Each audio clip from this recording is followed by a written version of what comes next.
লিভারকে সুস্থ রাখতে চাইলে আপনি প্রতিদিন সকালবেলা খালি পেটে 1 অথবা 2 কোয়া রসুন আপনি খাবেন।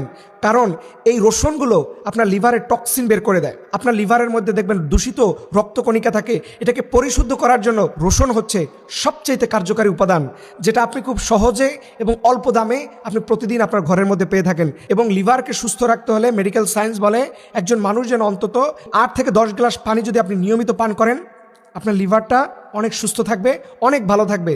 দেখেন, লিভারকে ভালো রাখার জন্য আপনার দামি কোনো কিছু দরকার হয় না। রসুন এটা খুব কম দামে আমাদের ঘরের মধ্যে থাকে, পানি তো ফ্রি এমনিতেই থাকে।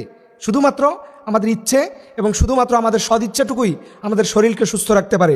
এরপরে এই শীতকালীন সবজি আপনি পালং শাক খাবেন।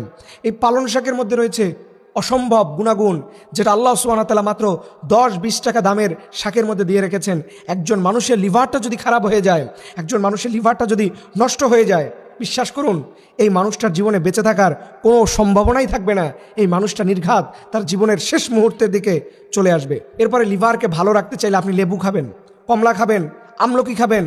দেখেন, লেবুর দাম কি খুব বেশি, আমলকি এই জিনিসগুলোর দাম কি খুব বেশি, খুবই অল্প দামের রিজনেবল প্রাইসের মধ্যে আমাদের থাকে। কিন্তু আমরা এই কম দামি খাবারগুলো যে আমাদের জন্য মেডিসিন, আমাদের জন্য শেফা, আমাদের জন্য যে চিকিৎসা, এটা আমরা অনেকে বুঝি না। সর্বশেষ আপনার মধু এবং কালোজিরা খাবেন। মধু এবং কালোজিরা পৃথিবীর এমন কোনো রোগ নাই যেটা চিকিৎসা সে করতে পারে না। এখন অনেকে বলবেন, হুজুর আমি তো নিয়মিত রসুন খাচ্ছি, কোনো ফলাফল পাচ্ছি না। হয়তো আপনি এমন সময় খাওয়া শুরু করছেন যখন আপনার লিভারটা অনেক খারাপ দিকে চলে গিয়েছে। এখান থেকে ওভারকাম করতে একটু সময় লাগবে।